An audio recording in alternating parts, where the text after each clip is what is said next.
El Señor les bendiga, hermanos. Vamos a tener una lectura breve. Acompáñenme, por favor. Abran sus Biblias en Efesios capítulo 4, del versículo 17 al 23.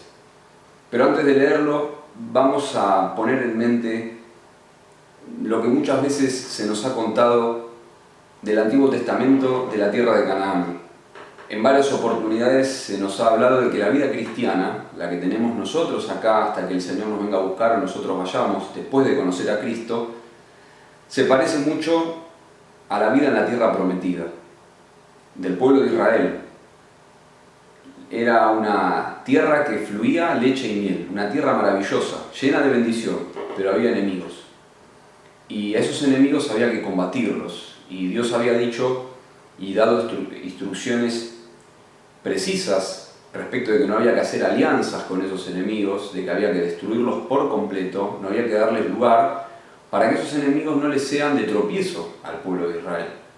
Y dice la Escritura en el Nuevo Testamento, de parte del apóstol Pablo, esas cosas que se escribieron, para nosotros se escribieron. La Biblia habla de que nosotros tenemos varios enemigos: el mundo, el diablo y nosotros mismos. Lo que a veces la Biblia llama la concupiscencia, que son deseos perversos que traemos nosotros. Vamos a centrarnos hoy en este último, porque lo llevamos puesto a todas partes. Donde quiera que vamos tenemos al viejo hombre, como dice la Escritura, que está viciado, conforme a los deseos engañosos. Ahora lo vamos a leer. Pero en este tiempo en que nos toca diferente, cada uno de nosotros nos ha tocado el encierro de maneras distintas, y Dios quiere algo con nosotros en particular, en general y en particular quiere obrar en nosotros, y tenemos que cuidarnos, porque si no nos cuidamos, el diablo, que anda como león rugiente buscando a quien devorar, nos puede hacer daño. Y este tipo de cosas son las que nos tenemos que cuidar los creyentes toda la vida hasta que el Señor venga, para no malograr la vida cristiana, para llevar fruto, para tener gozo. Lo que Dios nos manda lo quiere para nuestro bien, como un padre al hijo a quien ama, dice, que a todo aquel que toma por hijo, disciplina. Vamos a tener lectura entonces, Efesios capítulo 4, del versículo 17 al 23. Esto pues digo y requiero en el Señor, que ya no andéis como los otros gentiles, que andan en la vanidad de su mente, con la mente vacía, teniendo el entendimiento entenebrecido, la comprensión oscurecida, ajenos de la vida de Dios, por la ignorancia que en ellos hay, por la dureza de su corazón. La ignorancia de Dios que en ellos hay es porque tienen el corazón duro, los cuales, después que perdieron toda sensibilidad, se entregaron a la lascivia para cometer con avidez toda clase de impureza. Mas vosotros, pero ustedes, Efesios, iglesia, no habéis aprendido así a Cristo, ya que en verdad le habéis oído y habéis sido por él enseñados, conforme a la verdad que está en Jesús. Nosotros hemos sido enseñados por la Escritura con la forma, conforme, según la verdad que está en Jesús. En cuanto a la pasada manera de vivir, despojaos del viejo hombre, que está viciado conforme a los deseos engañosos, y renovaos en el espíritu de vuestra mente. Otra traducción dice que el Espíritu, con E mayúscula, el Espíritu Santo, renueve vuestra mente. Vamos a hacer algunas consideraciones. Acá el apóstol Pablo dice: los gentiles tienen esta manera de vivir, y está el peligro de que ustedes también la tengan. No lo hagan. Ustedes no aprendieron así a Cristo. Y nosotros no tenemos lucha contra carne y sangre, dice el apóstol Pablo en otra epístola. Nuestras luchas son espirituales. Nuestros enemigos no son enemigos de carne y hueso. Como decíamos recién, el diablo, su espíritu, el mundo, que es el sistema que ha hecho el hombre para vivir a espaldas de Dios, y el mundo entero está bajo el maligno, dice la Escritura, y nosotros mismos.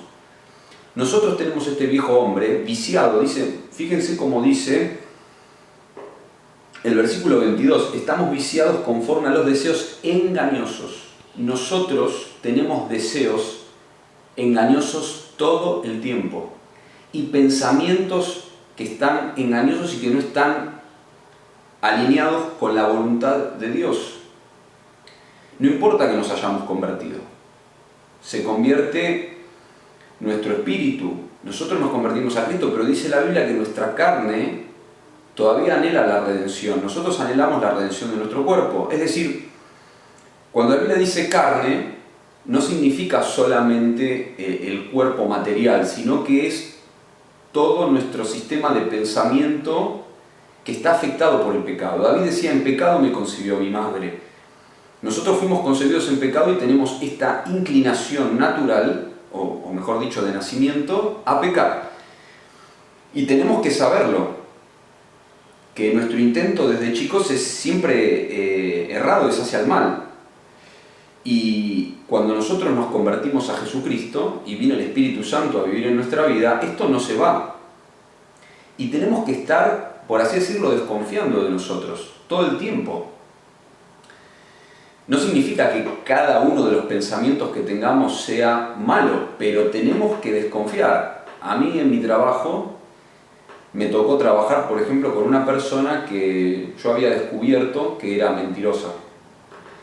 Y por razones que no vienen al caso, yo no podía prescindir de esa persona, ni tampoco estaba en mi poder prescindir de ella. Tenía que hacer lo posible por trabajar en armonía. Y esa persona me daba cuentas a mí de ciertas cuestiones. Resulta que tuve que pasar mucho tiempo hasta que el Señor lo sacó de ese lugar y puso otra persona, recibiendo información que yo no sabía si era verdadera o no. Y tenía que estar chequeando todo el tiempo con otras fuentes, con otras personas, averiguando datos, porque no sabía en qué momento me iba a decir la verdad y en qué momento me iba a mentir. Y a veces decía la verdad, y cuando no le convenía a él, mentía. Y un poco acá pasa lo mismo con nuestros deseos, nuestros sentimientos. ¿Cómo dice la Escritura? El viejo hombre que tenemos nosotros, que no se fue, hermanos, nosotros tenemos al viejo y si nos convertimos tenemos al nuevo también, pero el viejo no se fue, se va cuando Cristo venga o nosotros vayamos a Él. Está viciado conforme a los deseos engañosos. ¿Cómo dice Jeremías? Que el corazón, ¿qué es? Engañoso y perverso más que todas las cosas. ¿Quién lo conocerá? Y Dios dice yo, que escudriño la mente y el corazón. Entonces tenemos que desconfiar de nuestros sentimientos y de nuestros pensamientos como si cada tanto nos estuviese mintiendo. Miren, es muy raro pensar que hombres pecadores como nosotros tengamos sentimientos y pensamientos que la mayoría del tiempo coincidan con los de un Dios santo. Lo más sensato sería pensar que la mayoría del tiempo no van a coincidir. Y esto es así.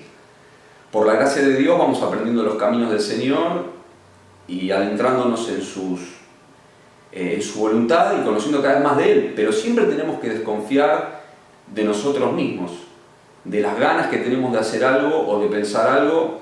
El apóstol Pablo dice en 2 Corintios 10, 3 a 5, dice, aunque andamos en la carne, no militamos según la carne. Este es el pasaje que yo les refería antes.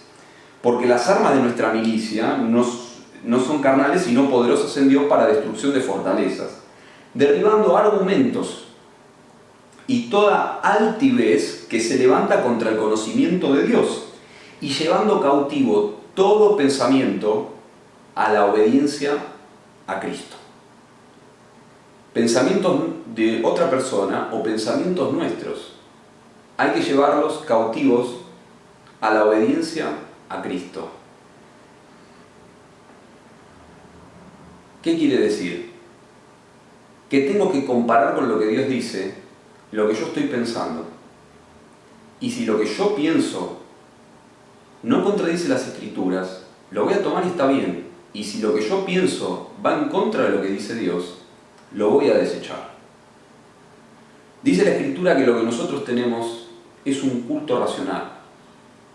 El apóstol Pablo en Romanos dice, vuestro culto racional. Nuestra adoración a Dios es de la voluntad. El Señor Jesucristo nos enseñó esto cuando Él dejó ejemplo para que sigamos sus pisadas y le dijo al Padre: Padre, si es posible, pase de mí esta copa, pero no sea mi voluntad, sino la tuya. El Salmo 16 dice proféticamente, lo dice David, pero proféticamente es como si lo dijese el Señor Jesucristo: no existe bien para mí que esté fuera de ti, le dije a mi alma. Lo cantamos nosotros muchas veces. Esto quiere decir que de los deseos que yo tengo no importan. Si no coinciden con la voluntad de Dios, los voy a desechar y me voy a quedar con la voluntad de Dios.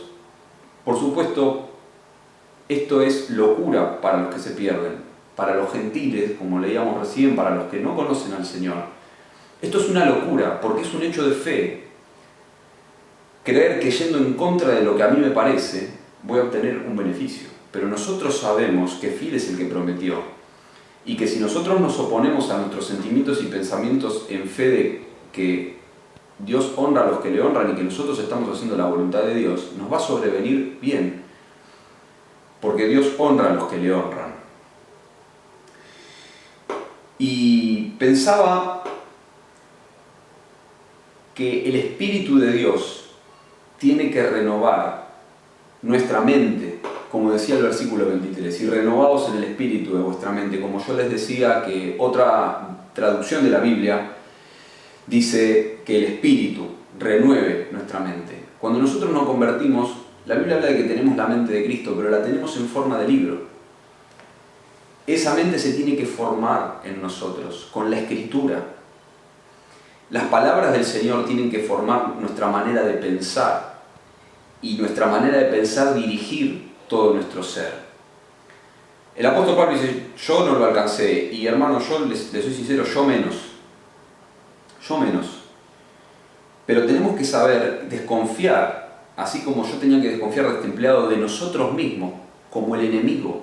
Mi corazón perverso es mi enemigo, hermanos, y tu corazón perverso es tu enemigo, no es alguien a quien le tenés o a quien le tengo que tener mucha estima. El proverbio dice que el avisado ve el mal y se esconde, pero los simples pasan y reciben el daño. Pero me acuerdo, como decía Jorge Copazo, al mal hay que identificarlo. Para ver al mal y esconderme, yo al mal lo tengo que identificar. Y yo, hermanos, les confieso que tengo algún cananeo que todavía cada tanto me da una paliza, y son problemas de fe, y esas derrotas espirituales son culpa mía, no del Señor, porque Dios nos ha dado todo para vencer en Cristo. Pero, y me tienen bastante preocupado. Pero hermana, sería mucho peor que ese enemigo yo lo hubiera hecho tributario, como hizo Israel, o lo llame amigo y lo invita a comer un asado. Ahí el panorama cambia totalmente. Pasamos de algo grave a algo gravísimo. No puedo llamar al enemigo mi amigo.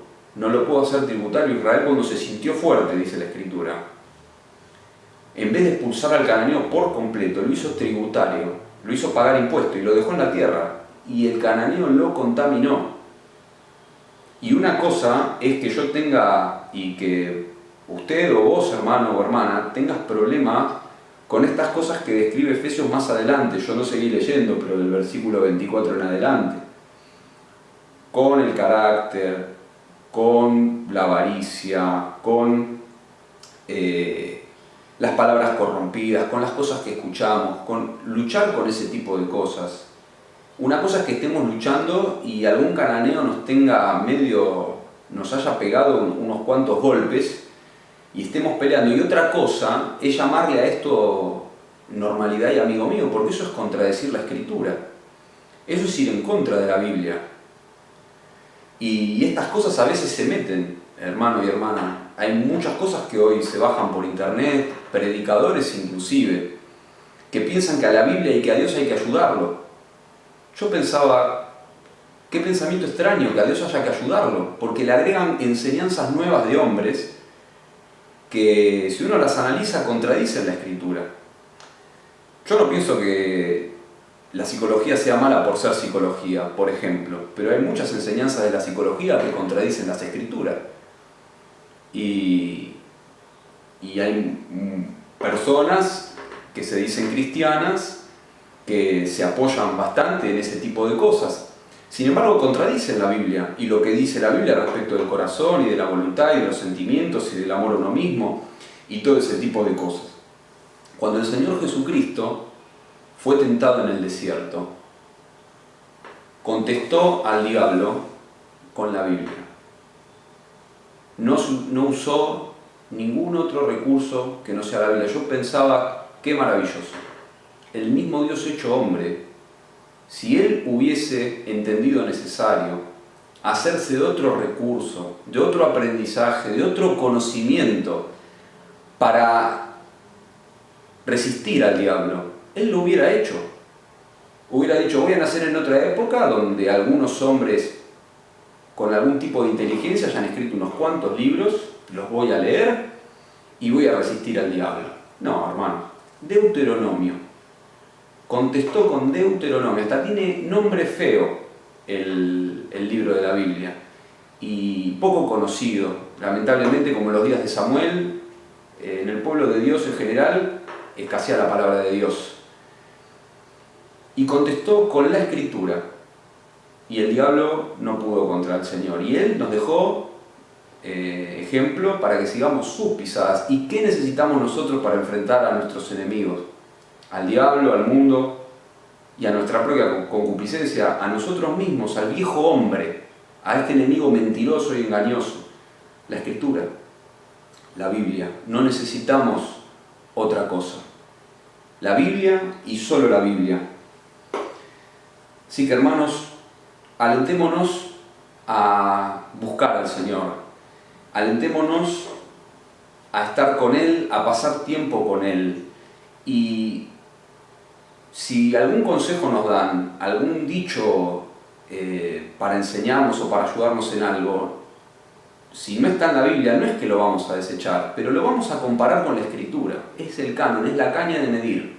Algunos dichos de algunos hombres sabios que no han conocido a Dios han acertado en alguna verdad, a veces parcialmente. Hay verdades que son parciales, sobre todo acerca de la vida cotidiana, algún proverbio que no está en la Biblia, algún dicho. Por supuesto, ¿qué es lo que vamos a hacer? Lo vamos a comparar con la Biblia.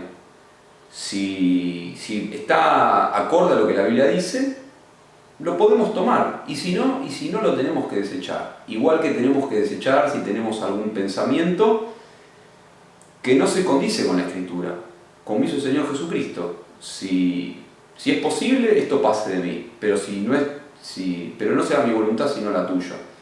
En ese ejemplo que nos dejó el Señor Jesucristo, hacer con las demás cosas. Hay un ejemplo muy práctico, así como la vida cristiana tiene muchas cosas para ilustrarse. Una de esas ilustraciones es la edificación. Es una de las ilustraciones y a mí me toca trabajar en ello. Para edificar hay reglas de buen arte y hay especificaciones. Ustedes saben que hay libros, normas, especificaciones, que lo que garantizan es la calidad de la construcción. Sobre todo en estructuras, para que las edificaciones resistan los sismos, los vientos, el peso propio, las cargas. Cuando uno manda a hacer una obra a alguien, una persona necesita una edificación que va a cumplir un uso. Para asegurarse esa calidad, le dice, tenés que cumplir con tal especificación, con tal norma de tal año, y el constructor, cumpliendo esa norma, se sabe que la edificación va a cumplir con esas características. Y no busca otra cosa, busca esa especificación. Y así funcionan las cosas. Y cuánto más, hermano, la especificación de Dios, que son las Escrituras, que es la palabra eterna de Dios, que no hace falta que le añadamos nada. No hace falta agregarle ni quitarle absolutamente nada. ¿Cuánto más no va a funcionar si nosotros la ponemos por obra? Yo me gozo, como dice el himno, me gozo en Jesús, me gozo en su palabra. Arrancábamos leyendo en el texto cuando decía, conforme a la verdad que está en Jesús. Con la forma, conforme, con la forma de la verdad que está en Jesús. Yo soy la verdad, dijo el Señor Jesucristo. Yo soy la verdad. La verdad, no una verdad. La verdad, suprema, absoluto. El Señor Jesús es Dios y es absoluto. No necesita ayuda. Le dice a Job, si yo necesitara algo no te lo diría a vos. Pero entre otras cosas no lo necesita. Dice, ¿acaso se ha cortado mi brazo para salvar? Nosotros lo cantamos siempre. Todopoderoso y soberano, grande en misericordia y poder para salvar. ¿Cómo va a necesitar Dios ayuda de algo más para que nosotros podamos entender las cosas, nosotros mismos, luchar contra nuestro propio viejo hombre, contra el diablo, contra el mundo y salir vencedores? Que el Señor les bendiga y el Señor me bendiga a mí también.